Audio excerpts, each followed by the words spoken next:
Hey Midnight Quilters, it's so nice to see you during the day. I know we're normally hanging out in the videos at nighttime, but I thought it'd be fun to check in when the sun's still out, say hi, and show you a little sneak peek of upcoming episodes. Plus, I noticed on the comment section there's lots and lots of questions, so I thought it might be fun to address some of your most burning questions right now, like, what's my favorite wine? Any. I know some of you are at work, so thank you for taking a break from work. Sorry to do it so early, but I have to go pick up my kids pretty soon. But I was super excited to show you the quilts that we're working on. So, one of the upcoming episodes is going to have a braid quilt. I feel like I've been going through a quilting bucket kind of list. Like I want to work through all those quilt patterns I haven't made yet, and I've never made a braid quilt. So we have a braid quilt pattern that is free, and I designed it, so you'll have to see how much you love it. Let me see if I can pull it out here nice and big, but look at that nice big star in the center. Braid units out here, and if I designed it, it's going to be quick and easy to go together. So this is probably one of my favorite quilts that are coming up before too long. I think you're going to love it, especially when you see how it goes together. It's not your normal assembly. There's a little bit of diagonal assembly going on there to give you a little hint about that. And of course, like every episode, I'm quilting these things to death because, come on, that's my favorite thing. And here you can see a little bit of the quilting on the back. So this episode we're going to talk about using pre-cut friendly patterns. So all those pre-cut strips you have, this is going to use those strips. So a lot of fun. Again, the braided star, one of my favorites coming up.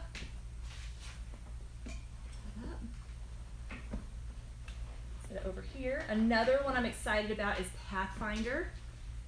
Now I don't design all the quilts that I use on the Midnight Quilt Show. I love to use other designers because, I love seeing the other influences.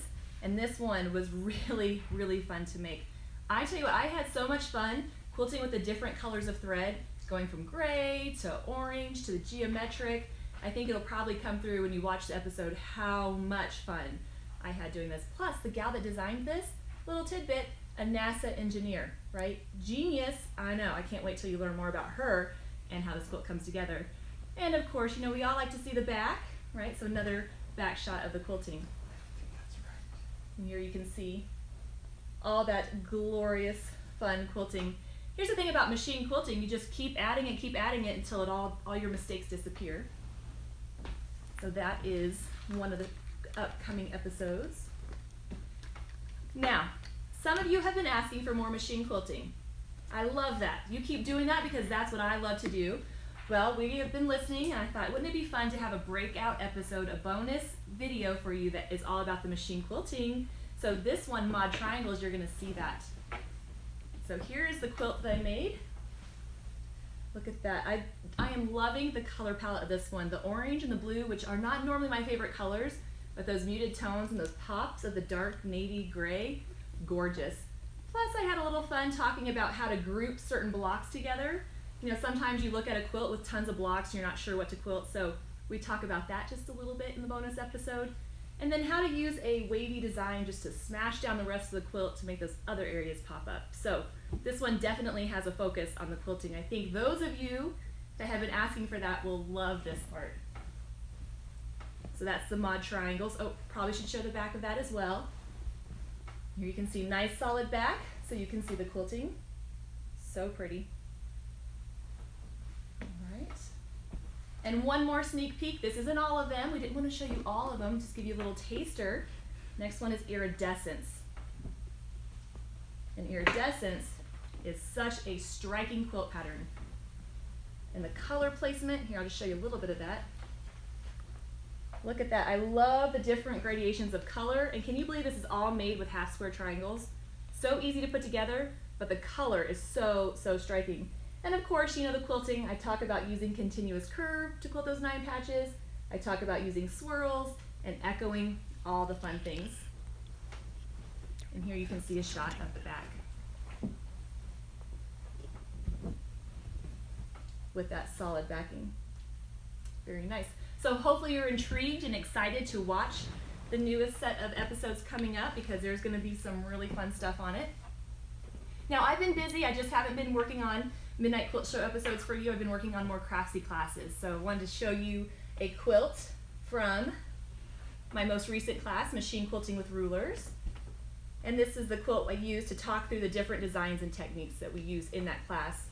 Now that's the number one question I'm asked when I'm traveling is machine quilting with rulers. Well, that's probably number 2 behind how do I quilt it, right? That's the number 1 question people mostly have.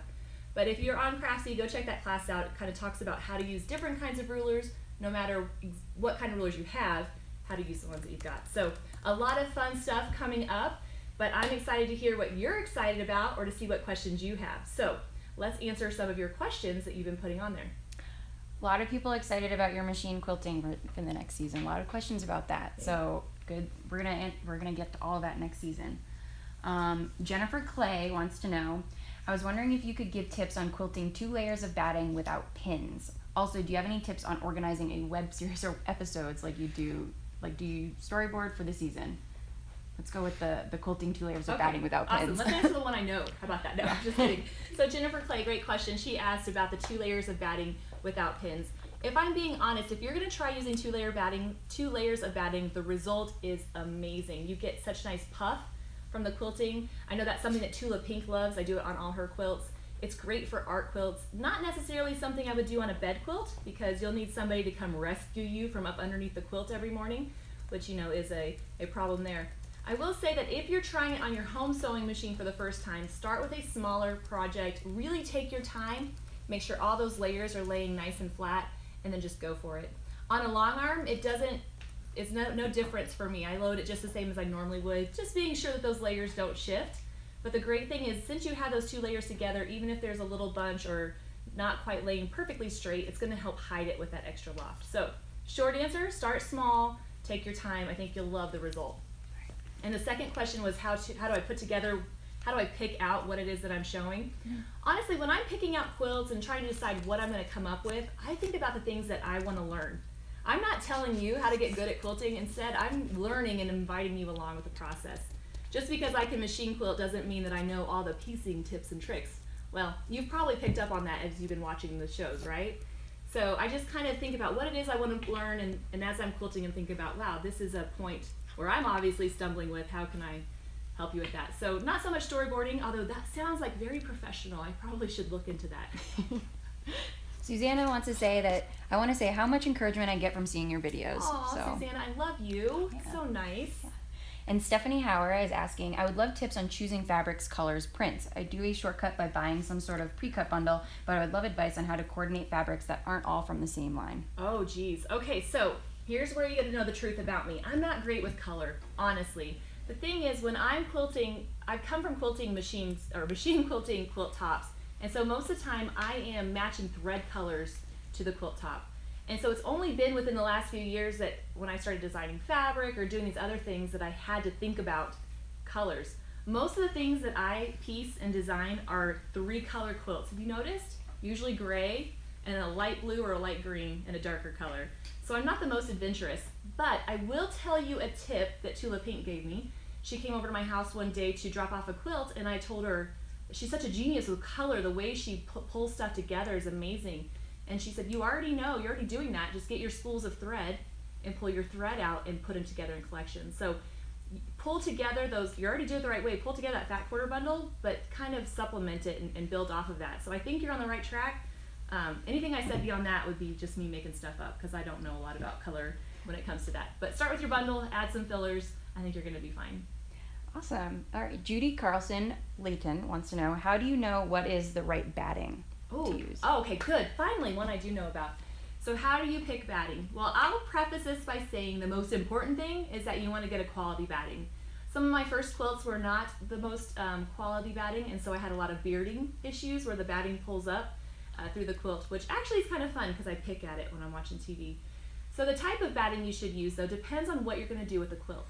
So if I'm quilting a quilt, for instance, the 2 layers, or something that's going to hang on a wall, or a show quilt, I like to use 2 layers of poly, or a layer of poly and a little bit of a wool. But if you want that nice, cuddly, crinkly bit of it, try a natural fiber batting. So a natural fiber like cotton will have that nice drape, but it has a memory, so it will have more creases. Since I travel a lot with my quilts, I like to use a poly batting because it helps resist that creasing. Ultimately, I think the best way to figure out what you like is to keep working with it and find which one you like the result of. Great. I don't know how to say this name, but Visuchica wants to know, I'm loving those quilts. Approximately how long does it take for you to make one? How long does it take to make a quilt? Well, it depends on how intricate the quilt top is and how much quilting I'm putting into it. It can be as quick as, a few hours. It could be as much as several days. So it just depends on the type of quilt and honestly how much I'm trying to avoid doing anything else in the house when I'm quilting. It definitely takes longer than it shows on the episodes because we edit out a lot of the cursing and the crying, all from me, of course, and then, the stuff that isn't as fun to see. Awesome.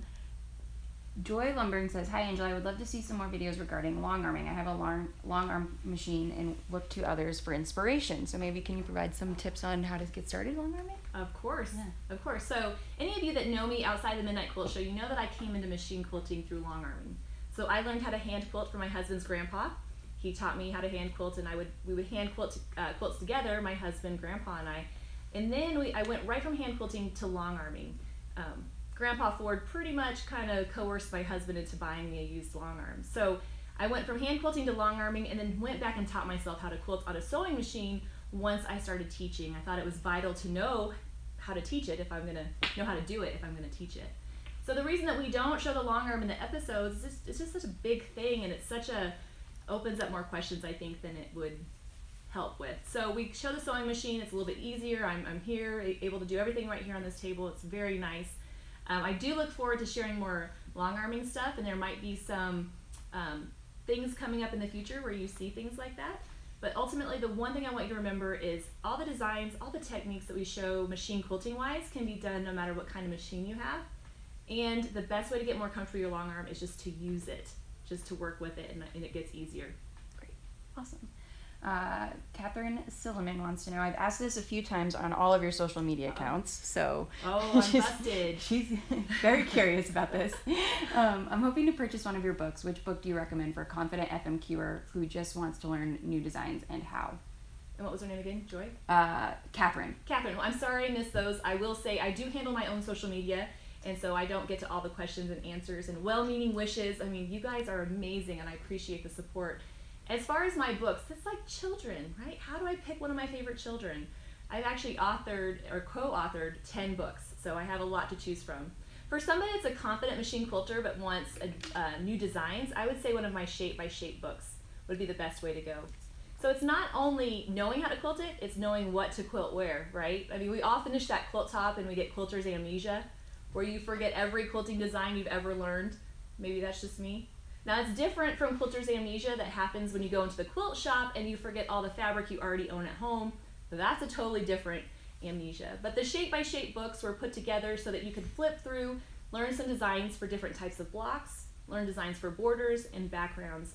Plus there's variations of each block. I will say that I wanted people to buy that and learn new designs, but also refer to it as inspiration when they can't decide what to put on their quilts. So that's what I would say if I had to pick a child to love the most.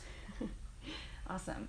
Wickedly Sweets wants to know, she's lost her mojo for sewing and quilting and wants to get it back. Do you have any suggestions for getting your inspiration? Getting your sewing mojo back? Yeah. I'm sure it's a different reason why you've lost your sewing mojo.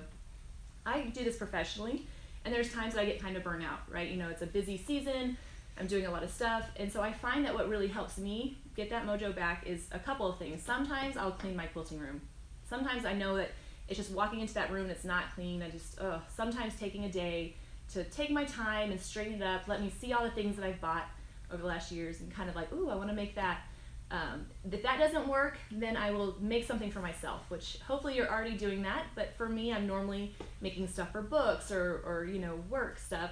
And so taking time to make something for myself really kind of helps get me back to why I started this. And then the third thing that I'll do is I'll give myself a week or two to say, okay, you know what, it's okay to take a break and come back to it. So I don't know if any of those would apply to you, but definitely finding something small and completing something might help you get your mojo back. Sometimes just getting that finish makes you feel good. Oh, and if that doesn't work, a retreat is the ticket. Go hang out with other quilters. You'll be so inspired when you're done. Perfect. Hopefully that helps. Catherine also responds with, no worries, I know you're busy. Thank you for answering. Thank you, Catherine. Judy Carlson Layton wants to know, do you wash your fabric first? Judy, do I wash my fabric first? No, I don't. I think it's important to leave the sizing on the fabric so that it doesn't shrink. No, I'm just kidding. I don't like washing fabric because then I have to iron it. And I don't want to iron it. So I don't wash any of my fabric. I'm not going to say it's because I'm lazy. I'm going to say it's because it's an integral process of my art form. But I know a lot of people that wash their fabric. It's totally up to you. Yeah. Great. Lenore Wyborn wants to know, I worry that I don't pick the right quilting pattern. I know you can highlight shapes in the piecing by echoing, but is there a wrong quilting pattern to pick? Oh, I love this question. How do you know if you picked the right pattern or not? Okay, I'm going to tell you a story first. My husband's grandpa that taught me how to quilt only likes 2 kinds of pie. Hot pie or cold pie. Now hold on, it's going to get good here in a second. So picking a quilting design is like going to a dessert buffet with tons of pie. Yes, you have to only pick one pie, that's difficult, but at the end, you still have a piece of pie. The whole point of that story is when you're picking quilting designs, sometimes it's hard to decide what to quilt, and that's difficult, but when you're done, you still have a finished quilt. Now, what happens though if you finish the quilt and you don't love the design you picked? Well, that could happen, that's a possibility, but you still have a finished quilt. It's still a great thing. The more you do something, the more confident you'll get picking your quilting designs. So honestly, sometimes looking at the quilt and saying, you know what, I'm going to try this design here. If it doesn't look good, switch to another design. Or if you finish the whole quilt, you still have a finished quilt to use. And that quilt can't be used until it's quilted. So just go ahead and get started. Perfect. Jenna Butler wants to know, wait, no, that's not the one. Oh, sorry. How long does it really take you to make the quilts on your show? Which I feel like you just answered that, right? Yeah. Okay, so wrong one. A like cat 321 wants to know, I love the show even though I'm not a quilter. How would you recommend a newbie get started in quilting? Awesome. Well, I think that's the ultimate compliment when people watch the show. They're like, I'm not even a quilter, but I think you're hilarious. I print all those comments out and put it in my bathroom. No, not really, but I thought about doing that. So if you're a new quilter and you want to get started, Craftsy has some great beginner classes. Great classes that will start you from what is a rotary cutter and how to get started with it. The idea is to start and see if you like the process. Now, I started by my husband's grandpa teaching me how to quilt with a basic block that just had 9 little squares, and it turned into this whole crazy thing, which is amazing to me. So the idea is just find something that you like, find somebody that's gonna help you, whether it's online, or let me tell you, if you walk into any quilt shop, any fabric store, all you have to do is whisper, sure would like to learn how to quilt, and you'll have about 20 people coming around offering to give you some advice and get you started. So just get started. Perfect.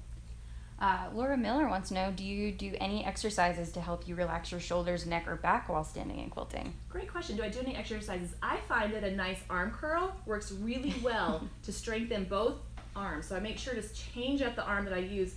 No, I'm just kidding.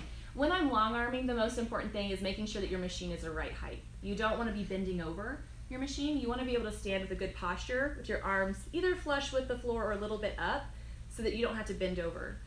Most of the time when I teach classes, people are hanging onto that machine for dear life, right? They're forgetting to breathe, they're squeezing the machine.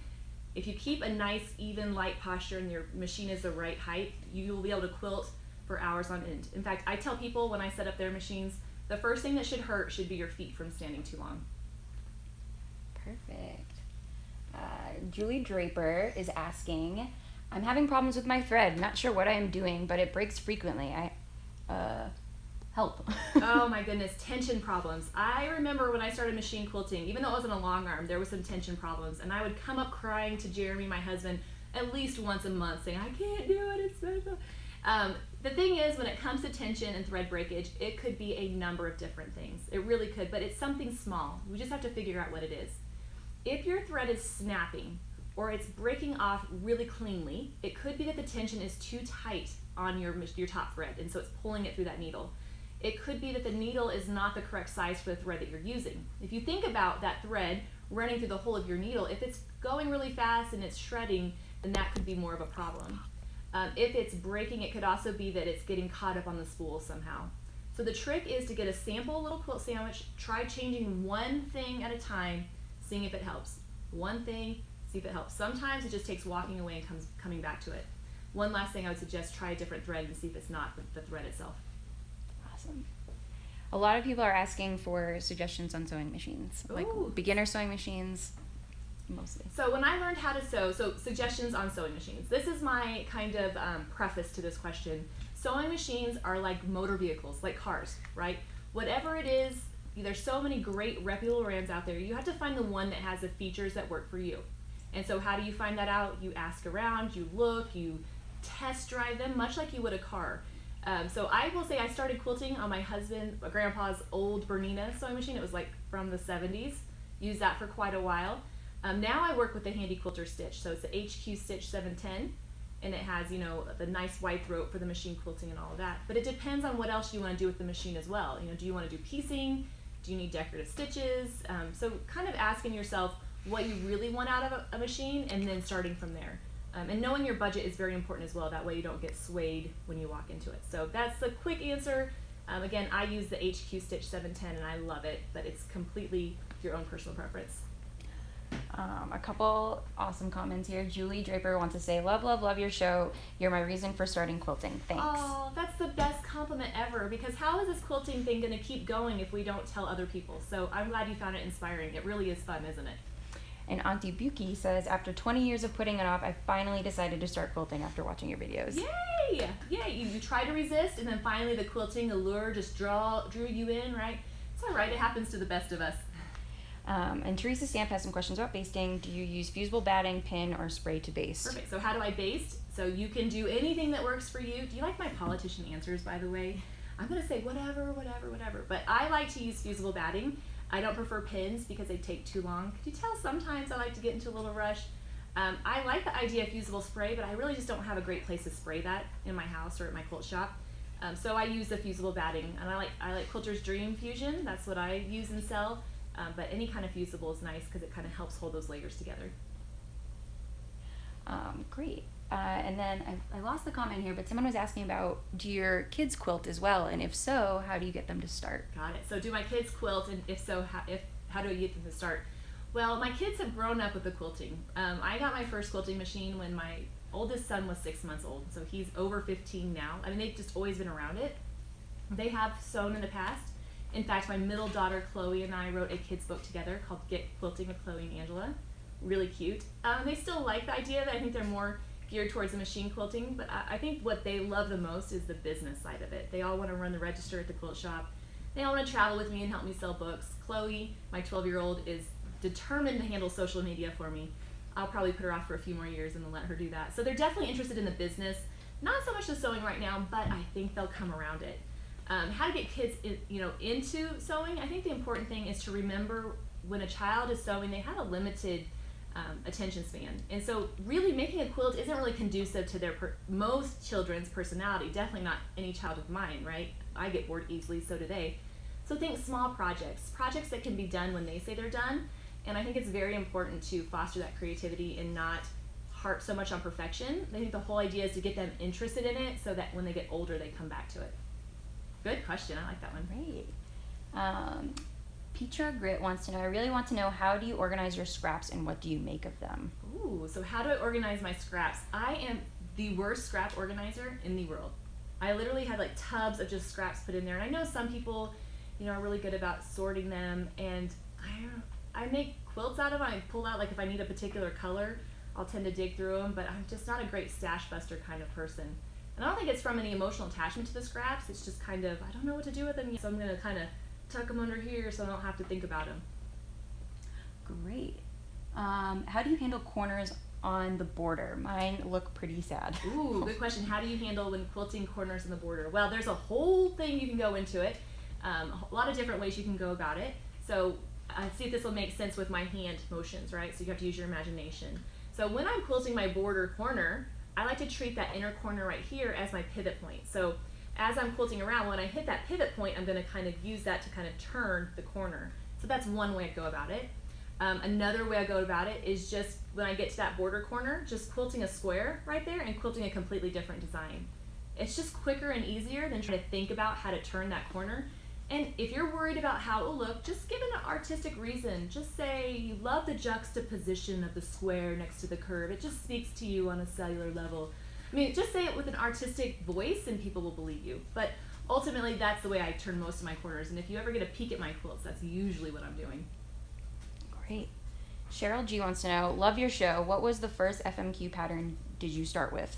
Okay, so the first free motion quilting pattern I started with. So take yourself back in time. My machine is getting set up. I'm so excited. I didn't realize at the time that you had to drive the machine. Okay, so when you buy a long arm, you should probably know how it works. You should probably try one out. You should know about it, but I didn't.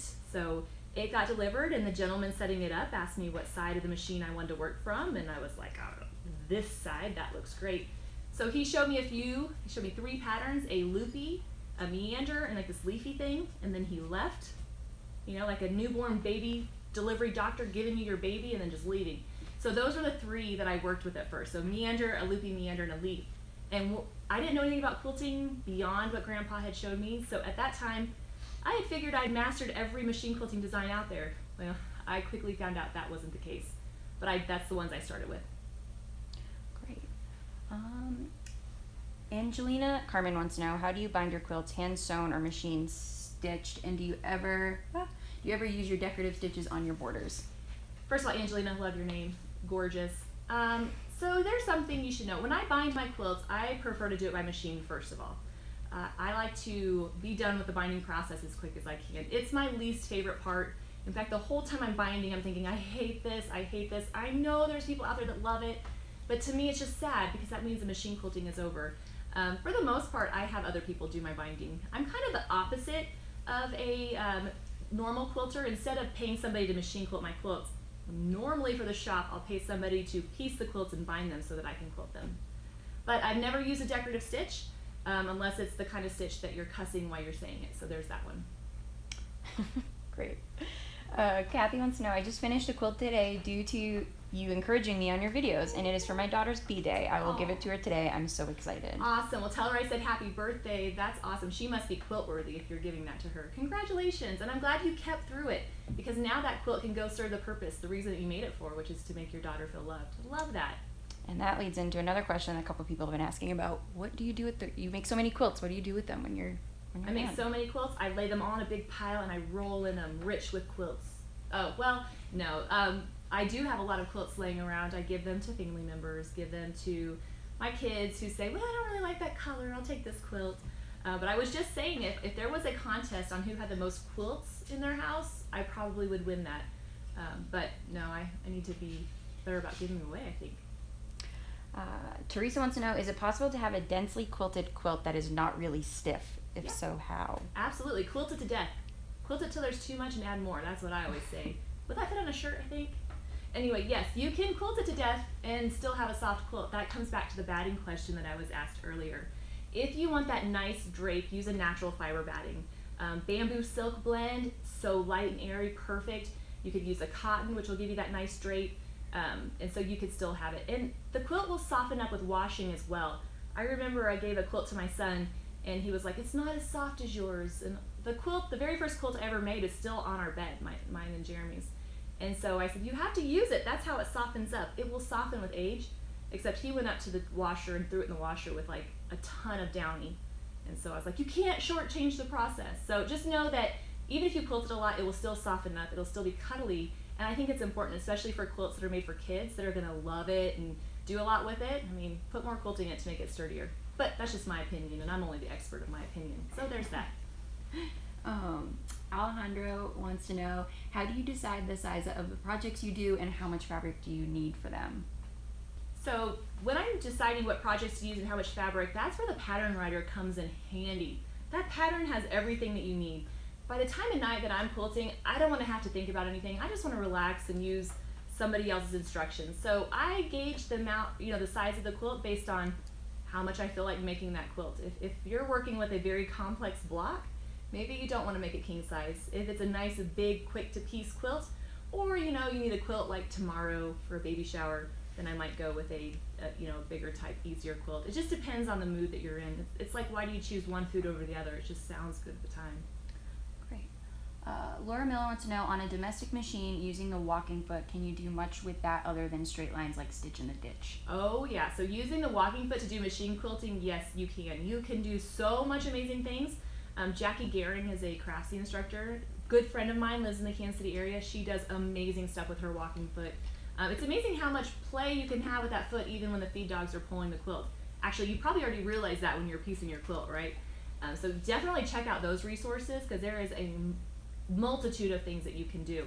I will quilt with my walking foot once in a while, but man, I like the freedom of the free motion. So whatever you use, as long as you finish the quilts, that's the most important thing. Badger Rambler says, I would love to see an episode about making a quilted bag. Do you ever make bags or pillows? I was so happy to see you make placemats on the last episode. A bag made of pre-cut strips maybe. I don't know, maybe we'll see something like that in the future. What is the best way to approach quilting a whole cloth quilt other than all over meander? I find them intimidating to even know where to start. So when you're starting a whole cloth quilt, it really depends on the type of machine that you're using. Most whole cloths are made with a decorative center, some kind of main element that is beautiful and ornate, and then everything around it kind of frames it. Now that's not how it has to be, but it's not the same block by block layout that you would see on a pieced quilt. If you're working on a sewing machine, I would start with the focal points first. Those motifs that you're like, these are what I'm showing off in case you're wondering where to look, it's right here, and then come back in and add all your filler. That's how I would kind of handle that. On a long arm, it's a little bit different because you have to kind of work down in sections. So in a long arm, I would work within a section, quilting the most important thing, the focal point, and then adding my filler before advancing on. I've only made like one whole cloth quilt, so I'm not sure that I'm the expert to ask about this. But I will say, if you're doing quilting over that whole quilt, make sure you pick designs that you love because you're going to be pretty freaking tired of them by the time you're done. And the last question from SDM, how do you undo without hurting your quilt top? Oh, how do you unquilt? Well, you know, it's a long armer's joke. How do you take quilting out? You frog it because you rip it, rip it, rip it. Oh, that always lands with the long armers. So when I'm unquilting, first of all, I take a day to like think about it. Unless it's very obvious, it's a tension issue, it's a thread color issue, like I know I can't live with it. If I come back to it, I'm like, okay, you need to go, you're out. Then I do what's called scalping. Now, this might not make sense when I'm demonstrating just my hands, but if I have my quilt top, I'm gonna lay it face down, and I'm gonna pull up at the backing. So I have the batting on the bottom and the quilt top under it. And I'm gonna use my rotary cutter to just very gently cut at that thread.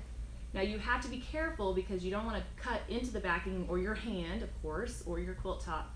But that batting serves to kind of protect it.